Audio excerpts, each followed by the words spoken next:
لله رب العالمين والصلاة والسلام على سيد الأنبياء والمرسلين أما بعد فأعوذ بالله من الشيطان الرجيم بسم الله الرحمن الرحيم قال الله تعالى في شأن حبيبه مخبرا وآمرا إن الله وملائكته يصلون على النبي يا أيها الذين آمنوا صلوا عليه وسلموا تسليما بلند آواز کے ساتھ ملتے پڑھیے الصلاة والسلام عليك يا سيدي يا رسول الله الصلاة والسلام عليك يا سيدي يا حبيب الله الصلاة والسلام عليك يا سيدي يا نبي الله وعلى آلك وأصحابك يا نور الله اللہ کی حمد و ثنا کے بعد درود و سلام حضور صلی اللہ تعالی وسلم کی بارگاہ میں ہدیۃ طور پر نفیسہ نذرانہ پیش کرنے کے بعد ناظرین کرام السلام علیکم ورحمۃ اللہ وبرکاتہ۔ حضور صلی اللہ تعالی علیہ وسلم نے فرمایا کہ جو شخص میری ذات پر دن بھر میں 50 مرتبہ درود پاک پڑھتا ہے کل قیامت کے دن میں اس سے مصافحہ فرماؤں گا یعنی ہاتھ ملاؤں گا۔ فرمایا روزانہ جو 50 مرتبہ درود پاک پڑھتا ہے کل قیامت کے دن میں خود محمد صلی اللہ علیہ وسلم اس سے خود ہاتھ ملاؤں گا۔ 50 مرتبہ درود پاک پڑھنے کی فضیلت ہے کہ کل قیامت کے دن حضور صلی اللہ علیہ وسلم ہاتھ ملائیں گے، اور جس سے حضور صلی اللہ علیہ وسلم ہاتھ ملائیں گے اس کی کیا فضیلت ہے، جس کے حضور صلی اللہ علیہ وسلم کے ہاتھ دنیا میں لگے تھے اس کی کیا فضیلت ہے، اور آخرت میں لگیں گے تو کیا فضیلت ہوگی۔ حضرت عائشہ صدیقہ رضی اللہ تعالی عنہ ایک مرتبہ کھانا پکا رہی تھی، کھانا بنا رہی تھی، حضور صلی اللہ علیہ وسلم بھی تشریف لے کر آئے۔ آپ صلی اللہ علیہ وسلم نے ایک روٹی لگائی، ایک یا دو روٹیاں لگائی تندور میں، اما عائشہ صدیقہ نے بھی روٹی لگائی اور حضور صلی اللہ علیہ وسلم نے بھی تندور میں روٹی لگائی، اور آپ دولت خانہ میں تشریف لے گئے، اندر تشریف لے گئے، اور اما عائشہ صدیقہ روٹیاں پکاتی رہیں۔ جب ساری روٹیاں پکا چکی حضور صلی اللہ علیہ وسلم کی خدمت میں حاضر ہوئی اور عرض کرنے لگی یا رسول اللہ مجھے اس بات کی سمجھ نہیں آئی۔ فرمایا عائشہ کیا ہوا؟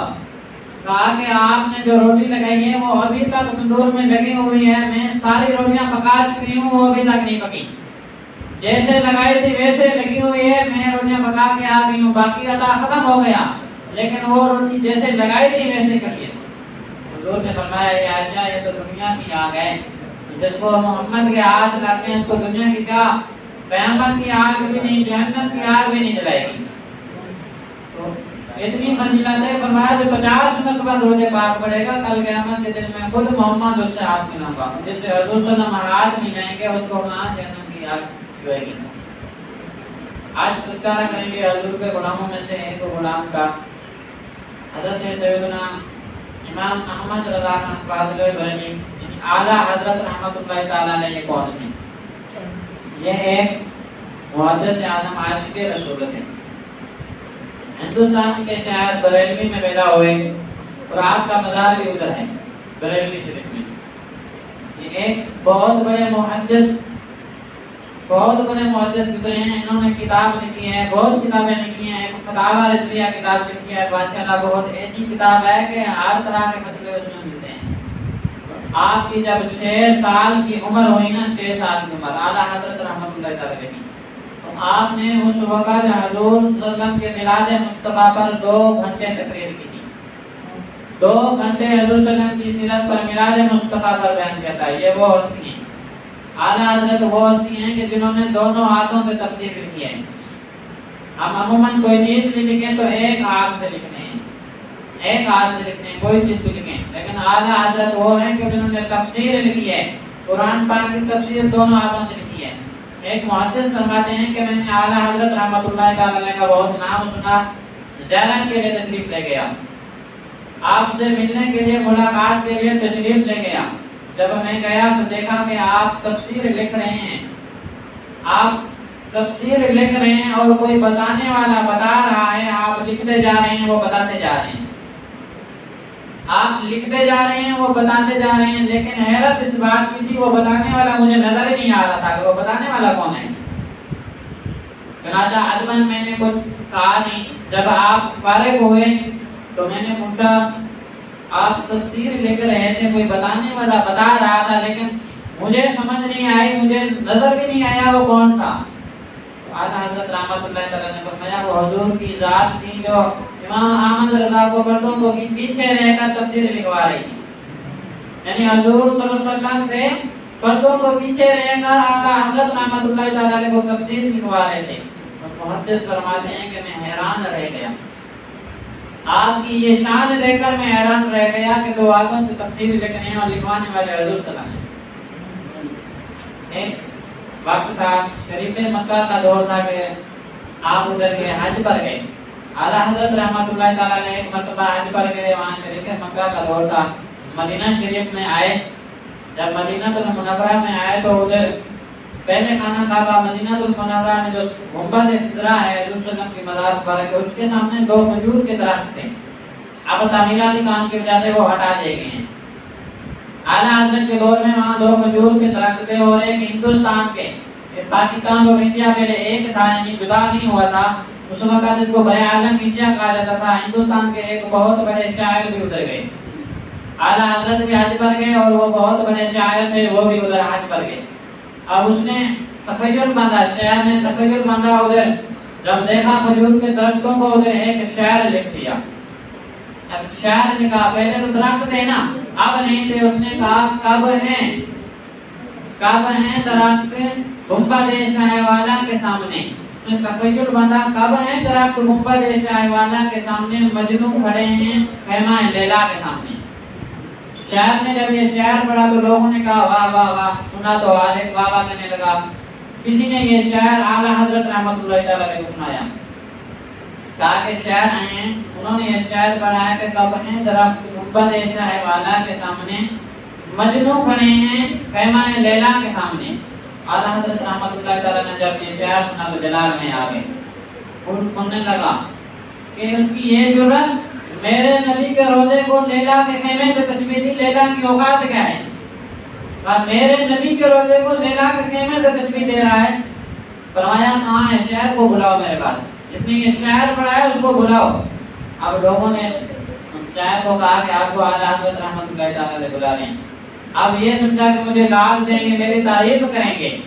جب اعلیٰ حضرت رحمۃ اللہ تعالیٰ کی خدمت میں آیا، حضور اعلیٰ حضرت رحمۃ اللہ تعالیٰ نے فرمایا کہ تو نے یہ شعر لکھنے کی ضرورت کیسے کی، تو نے میرے نبی کے روزے کو لیلا کے روزے سے تشبیہ کیسے دی؟ تو وہ شاعر نے جب سنا تو ہاتھ باندھ کر کھڑا ہو گیا، ہاتھ کہنے لگا مجھے میری اس طرف توجہ نہیں گئی، میری اس طرف توجہ نہیں گئی، آپ اصلاح فرما دیں۔ آپ نے فرمایا اصلاح کر لو، ان کا اب آپ ہی اصلاح کر لو۔ آپ نے فرمایا جو پہلا مصرع تم نے لکھا ہے وہ صحیح ہے، کب ہے درخت گنبد شاہ والا کے سامنے، یہ صحیح ہے، تو تم نے دوسرا لکھا ہے مجنوں کھڑے ہیں خیمہ لیلا کے سامنے، اس کو چینج کر دو، اس کو بدل دو، ادھر لکھ دو قدسی کھڑے ہیں عرش مولا کے سامنے۔ اس کا شاعر تھا نا، کب ہے درخت گنبد شاہ والا کے سامنے، مجنوں کھڑے ہیں خیمہ لیلا کے سامنے۔ اعلیٰ حضرت رحمۃ اللہ تعالیٰ نے فرمایا نہیں، اس کو چینج کر دو، پہلا مصرع تیرا صحیح ہے، کب ہے درخت گنبد شاہ والا کے سامنے، اور ادھر تو لکھ دے قدسی کھڑے ہیں عرش مولا کے سامنے۔ یعنی آپ نے اس کی اصلاح بھی فرما دی۔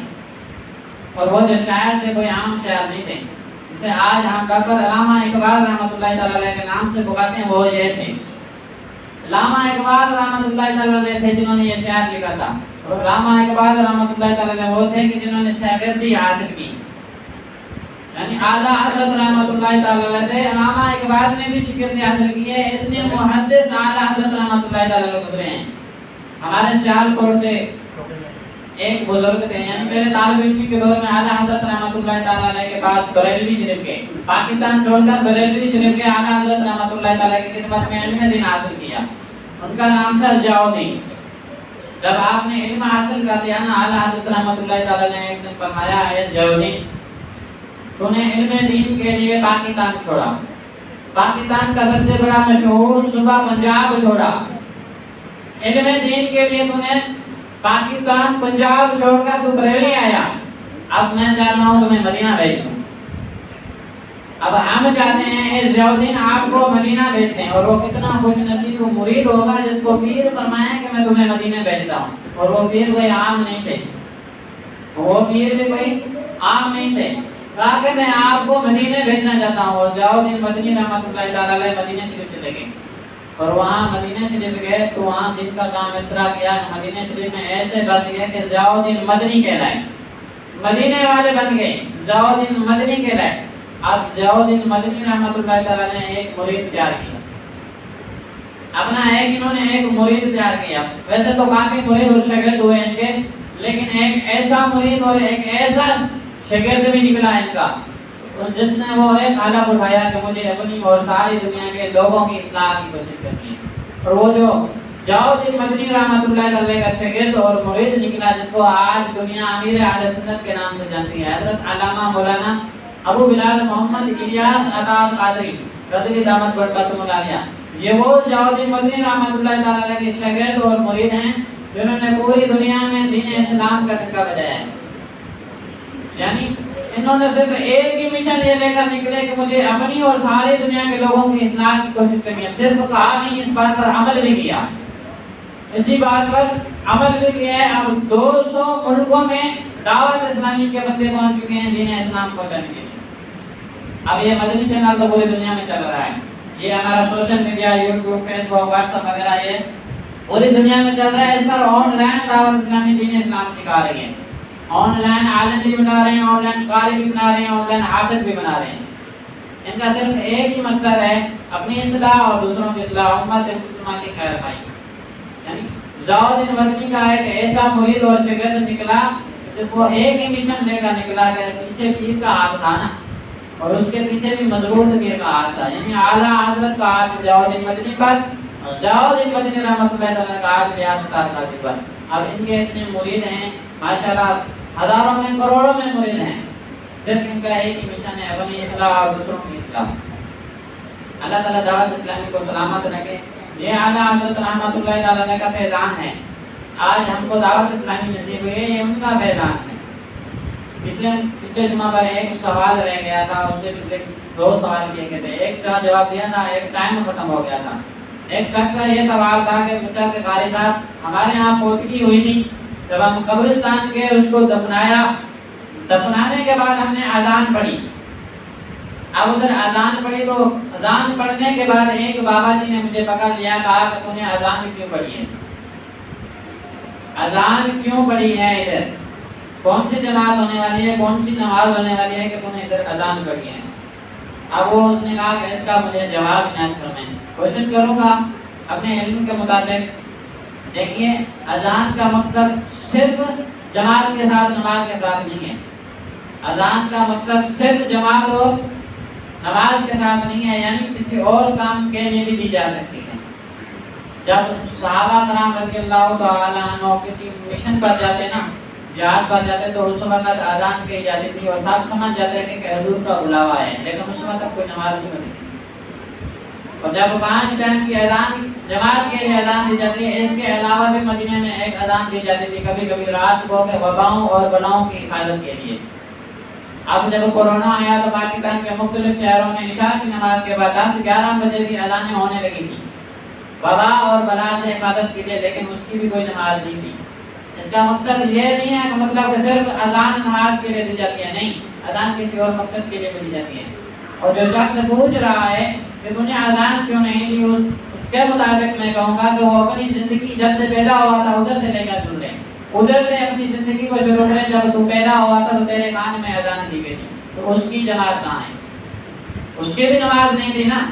جب ہم پیدا ہوئے تھے ہمارے کان میں اذان دی گئی, اس کی کوئی جماعت نہیں. اور جب ہم فوت ہوئے تو نماز پڑھی گئی, اس کی کوئی اذان نہیں. نماز جنازہ کی کوئی اذان نہیں ہوتی.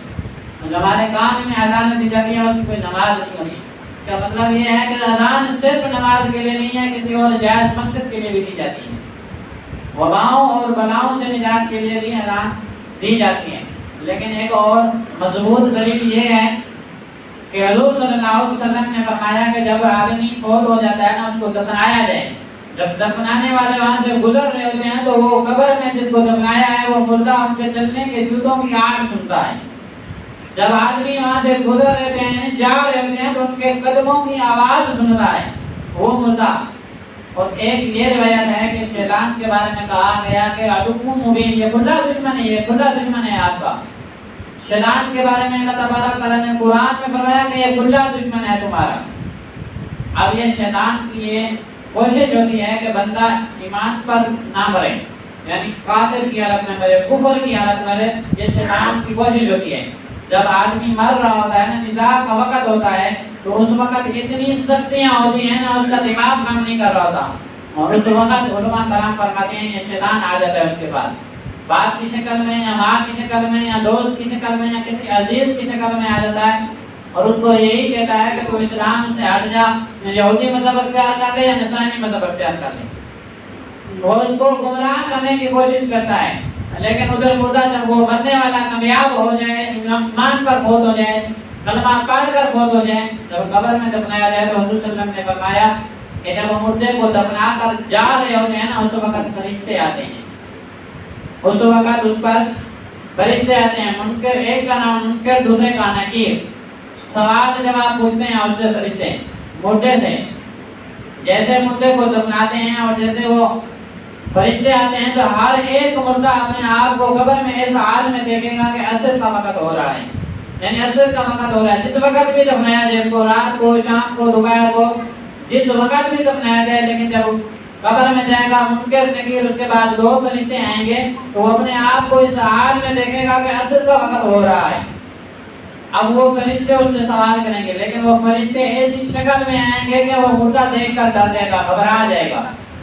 یعنی بھیانک شکل میں آئیں گے، ان کے اتنے دانت بڑے ہوں گے کہ جس سے وہ زمین کو چیرتے ہوئے آئیں گے، اور مردے کو جھنجھوڑ کر لا کر اٹھا کر اس کو بٹھا دیں گے، اور کڑک آواز میں سختی سے اس سے سوال پوچھیں گے.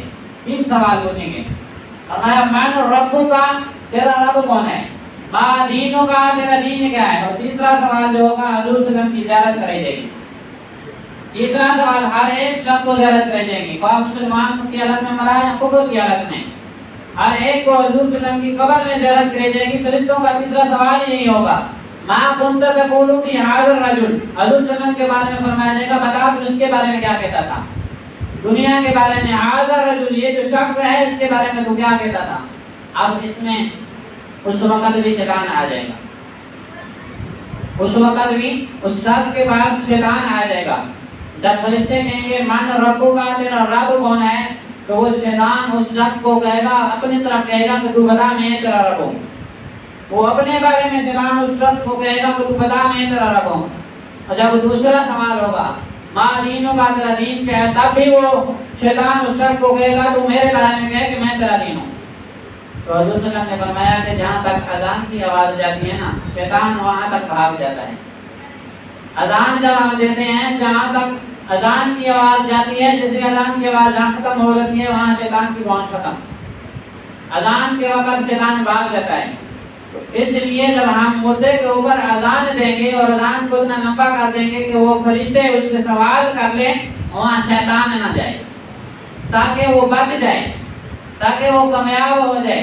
اگر ہم اذان نہیں دیں گے شیطان ظاہر کہ آ جائے گا، ہو سکتا ہے وہ بھٹک جائے، شیطان کو خدا مان لے، شیطان کو دین مان لے. اس کے جہاں تک اذان کی آواز جائے گی شیطان وہاں سے بھاگ جائے گا، اتنی دیر میں وہ سوالوں سے بھی فارغ ہو جائے گا. اب یہ بات قابل غور اور سوچنے والی ہے. جو شخص اعتراضات کرتے ہیں، میرے دشمنی نہیں ہے کسی سے، کوئی اعتراضات کرتے ہیں. اب وہ جو اذان دینے والا قاری ہے، اس کے پیدا ہونے سے لے کر مرنے تک، بلکہ مرنے کے بعد تک بھی اس کے ساتھ وفاداری کرتا ہے. پیدا ہوا قاری صاحب نے اذان دی کان میں، یہ قابل غور بات ہے.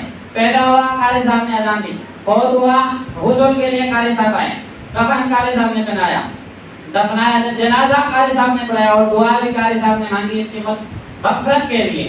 جب دفنایا ادھر بھی اذان قاری صاحب نے دی، بلکہ قبر میں سورت ملک پڑھی جاتی ہے، پھر بسم اللہ شریف لکھ لو یا اس کے کفن پر لکھ لو، اس کی بخشش کا نجات کا ذریعہ ہے، ادھر بھی قاری صاحب نے یہ کیا. اب مرنے کے بعد جو اس کے لیے 40واں کیا گیا، بلغانی کی گئی، حیات کی اس پر بھی قاری صاحب دعا مانگتا ہے.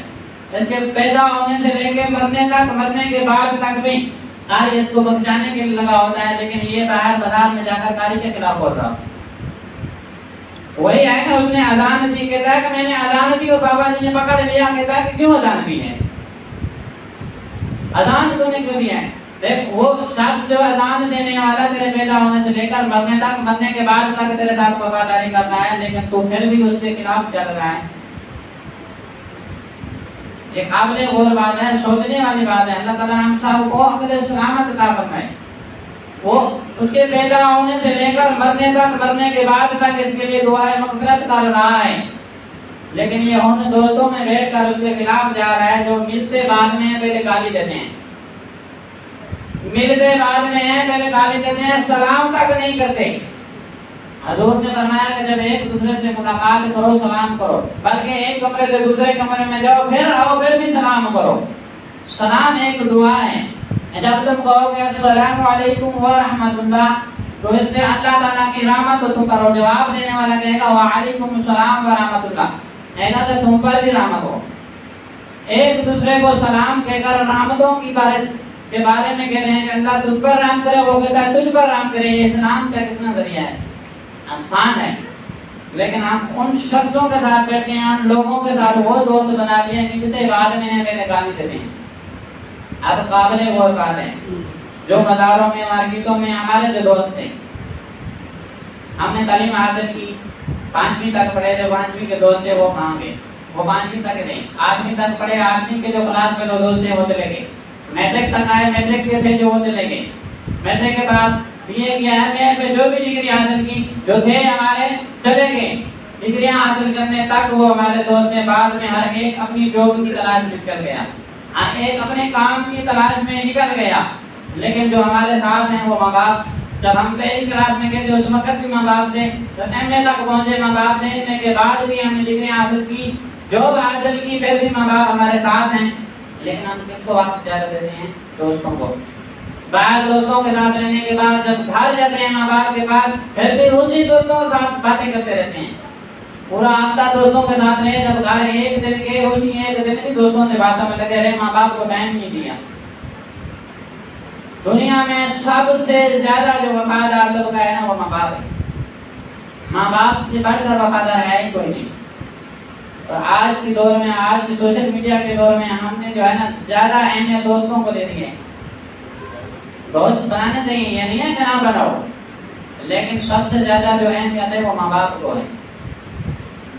آپ خود غور کریں کہ ہمارے ساتھ مخلص کون ہے. دوست ایسا بناؤ جس کو دیکھ کر خدا یاد آ جائے. دوست ایسا ہو جو ہمارے لیے مغفرت بخشش کا ذریعہ بنے، نہ کہ وبال کا ذریعہ بنے. ہم نے وہ دوست بنا لیے کہ جیسے کہا نا میں نے، ہم سے ملتے بعد میں پہلے گالیاں دیتے ہیں، ادھر بےعزتی کرتی، ادھر بےعزتی کرتی، ادھر بےعزتی کرتی، جدھر بھی ملا سلام نہیں کیا. نام کے مسلمان رہ گئے، کام کے نہیں. نام کے مسلمان رہ گئے، کام کے نہیں. مسئلہ یہ ہے کہ اس نے جو سوال کیا نا، اس نے کہا کہ تم نے اذان کیوں دی. مسئلہ یہ ہے کہ اسلام سے دوری ہو رہی ہے ہماری. ہم نے سیرت کی کتابیں پڑھی نہیں ہیں، اسلام کو پڑھا ہی نہیں کہ کہتا کیا ہے، کبھی اس کے اندر گھس کر دیکھا ہی نہیں. ایک روایت میں نے پڑھی، میں حیران رہ گیا کہ ایک شخص تھا جہاد میں رہتا تھا، ماں باپ اس کے پڑھے لکھے نہیں تھے، باپ اس کا فوت ہو گیا، صرف ایک ماں تھی. اب اس کی اچھی جاب لگی، سیلری کماتا تھا، باہر چلا گیا. اب ادھر سے ماں کو چیک بھیجتا تھا، بینک کے چیک بھیجتا تھا. جب ماں کے پاس پہنچا تو ماں کہتی میرے بیٹے نے خط بھیجا ہے، اور پورے گاؤں والوں کو دکھا دی کہ میرے بیٹے نے خط بھیجا ہے، اور چوم کر اس کو اوپر رکھ دیتی، چوم کر اس کو اوپر رکھ دیتی. وہ بھیجتا رہا ماں کے پاس، جب بھی آتا وہ چوم کر اوپر رکھ دیتی. لوگوں کو بتاتی کہ میرے بیٹے کا خط آیا، خوشی کے ساتھ بتاتی. اب وہ غریبی اور ناداری میں فوت ہو گئی، غربت اور افلاس میں زندگی گزار کے وہ فوت ہو گئی. اور جب اس کے بیٹے کو پتا چلا کہ میری ماں فوت ہو گئی ہے، واپس آیا. جب 2-3 دن گزرے تو وہ گھر کی صفائی کر رہا تھا تو دیکھا کہ جو خط بھیجے تھے نا وہ ایک الماری میں رکھے ہوئے ہیں، الماری میں رکھے ہوئے ہیں. اور ماں کی حالت کیا تھی؟ غریبی میں فوت ہو گئی. اور وہ جو خط اس نے دیکھ کر کھول کر دیکھے نا، وہ خط نہیں تھے، وہ چیک تھے. بیٹا ماں کو سپورٹ کر رہا تھا، خط نہیں تھے وہ چیک بھیج رہا تھا کہ پیسے نکلوا لے، غریبی میں نہ زندگی گزارے، پیسے نکلوا لے بینک سے اور امیری کی زندگی گزارے، لیکن ماں نے چوم کر وہ اوپر رکھ دیے۔ آج ہم بھی وہی کر رہے ہیں، قرآن پاک کو چوم کر الماری میں رکھ رہے ہیں، گھر میں رکھ رہے ہیں، اس کے اندر غوث کر دیکھا نہیں کہ اس میں خزانہ کیا چھپا ہوا ہے، اسے کھولا ہی نہیں، اس کے اندر پڑھ کر دیکھا نہیں، سمجھا ہی نہیں کہ اس کے اندر خزانہ کیا چھپا ہوا ہے۔ آج ہمارے ساتھ بھی وہی ہو رہا ہے نا، ہم نے چوم کر اوپر رکھ دیا، چومنا عبادت ہے، چومنا عبادت ہے، لیکن اس کے اندر جو مقصد یہ ہے کہ اس پر عمل کرنا ہے، اس کو سمجھنا کہتا کیا ہے قرآن ہمیں، وہ ہم نے اس کی طرف توجہ ہی نہیں کی۔ ہمارا بھی وہی اس عورت جیسا حال ہوگا کہ اس نے خط چوم کر جو چیک تھے ان کو خط سمجھ کر اوپر چوم کر رکھ دیا، پڑھا نہیں، دیکھا نہیں کہ کیا تھے۔ آج ہمارا بھی وہی حال ہو رہا ہے، اسلام سے آہستہ آہستہ دوری ہو رہی ہے۔ آج ہمارا وہی حال رہا کہ اپنی نسلوں کو اسلام سکھائیں، قرآن سکھائیں، ہماری نسلیں قائد جا رہی ہیں، کیونکہ جب ہم کو اسلام کا درد نہیں دیں گے ظاہر بات ہے وہ قائد نہیں گی۔ باقی بہت سارے ایسے لوگ ہیں کہ جو نہیں پڑھ پائے، نہیں اسلام کو سیکھ پائے، زندگی ان کی ختم ہونے والی ہے، جن کی بہت زندگی گزار چکے ہیں، آپ وہ کہتے ہیں ہمارے پاس ذریعہ نہیں ہے، لیکن ان کی اولاد تو ہے، ان کی نسلیں تو ہیں، خود نہیں بن سکے تو اپنی اولاد کو تو اسلام سکھا سکتے ہو، اپنی آنے والی نسلوں کو سنبھالو، ان کو اسلام سکھاؤ، اسلام کہتا کیا ہے، ان کو قرآن سکھاؤ۔ میرے پیر صاحب ایک بات اچھی فرماتے ہیں کہ دو شخص جا رہے تھے، ایک پڑھا لکھا تھا، ایک جاہل تھا، ایک پڑھا لکھا تھا، ایک جاہل تھا، تو جو پڑھا لکھا تھا نا لوگوں نے اس کو ادب کیا، احترام کیا، جو جاہل تھا اس کو لفٹ تک نہیں دی، یعنی اس کو پروٹوکول نہیں دیا جتنا پڑھے لکھے کو دیا۔ اب تھوڑا آگے گئے تو بابا جی نے ان کے آگے ایک کتاب رکھی، کہا کہ یہ پڑھ کے سناؤ، کہا کہ یہ پڑھ کر سناؤ۔ جو پڑھا لکھا تھا اس نے کہا مجھے پڑھنا نہیں آتا، یہ کتاب مجھے پڑھنا نہیں آتی۔ اب جس کو جاہل کہہ رہے تھے اس کو کہا کہ بابا جی نے کہا تم پڑھو، اب اس نے کتاب کھولی، پڑھا اعوذ باللہ من الشیطان الرجیم بسم اللہ الرحمن الرحیم الف لام میم ذالک الکتاب لا ریب فیہ، قرآن پاک تھا۔ جس کو جاہل کہہ رہے تھے اس نے قرآن پاک پڑھ لیا، جو ایم اے بی والا ڈگری والا تھا اس نے کہا مجھے پڑھنا نہیں آتا۔ میرے پیر صاحب فرماتے ہیں یہ کون سا پڑھا لکھا ہے، کون سا پڑھا لکھا ہے جس کو اسلام کی بنیادی کتاب بھی پڑھنا نہیں آتی، قرآن ہی نہیں پڑھنا آتا، یہ کیسا پڑھا لکھا ہے؟ شاید سے تو وہ جاہل ایسا تھا نا جس کو لوگ پروٹوکول نہیں دے رہے تھے، لیکن اللہ کے نام اس کی عزت تھی۔ اب وہ پڑھ گیا، بابا جی نے اس کو سینے لگایا اور دوسرے کو لیفٹ تک نہیں تھی، کہا کہ تیری ابھی ڈگریاں مکمل ہے، تم پہنچا ہی نہیں ہے، تو کون سی ڈگری حاصل کرنی ہے، تو نے اپنی زندگی غفلت میں گزار لی ہے۔ تو زیادہ سے زیادہ علم ہے پہ ڈگری حاصل نہیں کہتا کہ نہ کرو، لیکن یہ ہے کہ قرآن کو بھی سامنے رکھو، قرآن کہتا کیا ہے، اس کے اندر ہے کیا، اپنی اولاد کو، اپنی نسلوں کو قرآن کی تبلیغ کریں۔ اللہ رسول کی بارگاہ میں دعا ہے کہ جو کچھ پڑھا اور سنا ہے قرآن کرنے کی توفیق عطا فرمائے، بیان کے اندر اپنی غلطیاں کوتاہی میں اپنے فضل و کرم سے معاف فرمائے، جن اسلام بھائیوں نے سنتے ہیں ادا کی، سنتے ہیں ادا فرمائے۔